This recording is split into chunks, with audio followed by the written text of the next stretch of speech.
Hello and welcome to Blockchain Gaming World Daily with me, your host John Jordan. So the news we're looking at today is what's going on with Refereum.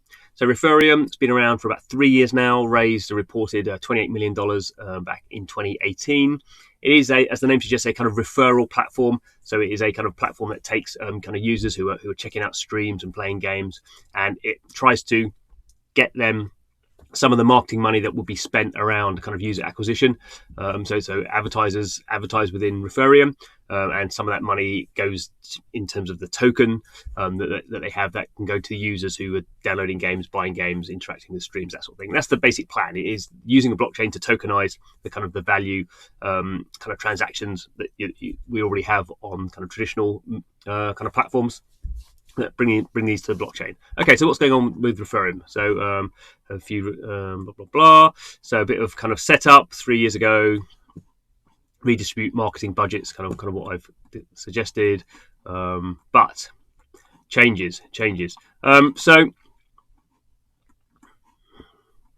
the kind of key thing here is that if we highlight it here, we'll be taking the Refereum platform offline for the foreseeable future to evaluate and rebuild. In fact, it's going offline on May the 16th. So,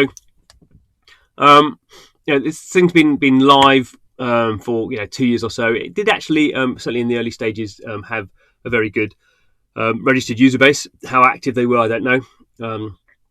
And it seemed, as much as I used it, to kind of work quite well. I'm not someone who's going to spend a lot of time kind of watching streams and earning tokens. And in a sense, the tokenomics were kind of fairly kind of simple.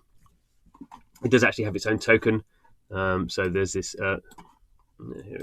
ERC20 token, the RFR token. Actually, as tokens go, as most tokens, a lot of tokens, kind of a part of the ICO boom of kind of 2017, 2018, hasn't held its value very well, really. And I guess this is a broader kind of issue with a lot of blockchain projects, even ones that seem to raise quite a lot of money. It's kind of easy to come up with a white paper, obviously much more difficult to create a kind of live and viable product. And in the context of where we are in the world economic situation with COVID-19, a lot of uncertainty about what's going on, I think we'll see this sort of reaction, not just in the blockchain space, but I think particularly in the blockchain space where projects have been struggling to gain traction, maybe needed to go through another fundraise. And kind of taking this opportunity really to take a step back and think, what are we doing? Are we making any progress? Do we need to, what do we need to do to kind of fulfill the goal that we had? Is that goal still relevant? Maybe it's not. So I think we'll kind of see a lot of that happening in the blockchain space, in particular in the blockchain gaming space as well. People taking the opportunity, and in some ways, it is not good at all. But COVID-19 provides a kind of a opportunity for some kind of projects that were struggling to basically, it forces them to think a bit more seriously. Maybe some of these projects could have like kind of continued on for another kind of 6 months or so, not really having any traction. But this is, in a sense, a good opportunity, in inverted commas, for businesses, all businesses, not just blockchain ones, but to take a step back and go, right, what are we doing here? It's going to be probably more difficult than we thought for the next kind of 6 months. Do we need to reset? And in a sense, Refereum are kind of quite open about that.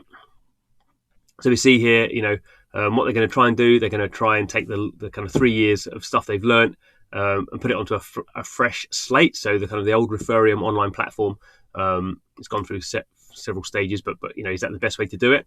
It's just very difficult, I think, to take existing business models and recreate them and kind of get people watching stuff on Twitter, or they're watching it on YouTube, or they're watching it wherever, these big media platforms. Very hard to get them off those platforms into your new platform, even if you're kind of giving them this token. And I don't think that particularly was proven to work for Refereum. Also, this kind of interesting line here: wipe away technical debt. So maybe behind the scenes, that Refereum as a company is kind of like shutting down, kind of going bust, wiping away the debt, kind of restarting up again as you can kind of do. Maybe COVID-19 provides a kind of opportunity for that sort of thing.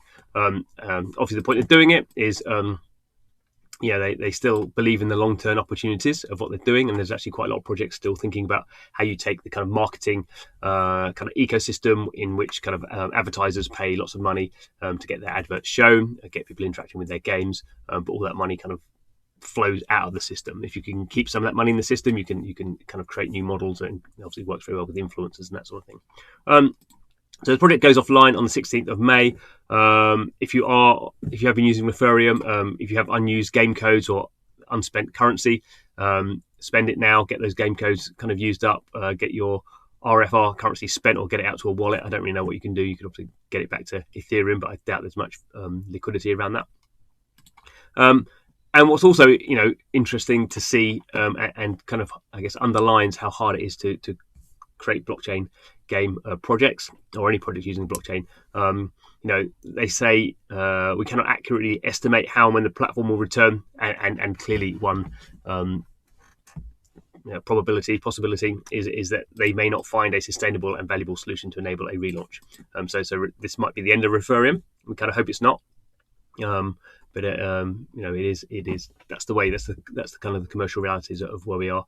So I hope Dylan and the Refereum team kind of take time to kind of rethink and come up with something kind of better than they had before. I think Dylan, when I've met him, has been a very enthusiastic kind of guy, very kind of driven, and he's I hope obviously he'll still be around in the blockchain kind of game space doing something, at least if it's not Refereum.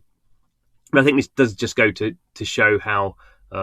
If we needed to know it already, how very, very difficult it is to do anything in the blockchain space. You're doing something new, which is always risky. You're doing something new in a new technical space, which is still very underdeveloped and still has these kind of really big problems. And there's no real scale in terms of users at the moment. So problems cubed. I would imagine, or even more to the power of 3 or something. That is cubed, isn't it? Yeah. So anyway, good luck to Dylan and the Refereum team, and we'll keep an eye on what's going on there. Anyway, thanks for watching the video. Don't forget to subscribe to the channel. We're all about blockchain games and what's going on there. So if you're interested in that, hopefully we are providing some interesting news for you. But thanks for watching this video, and hope to see you again soon.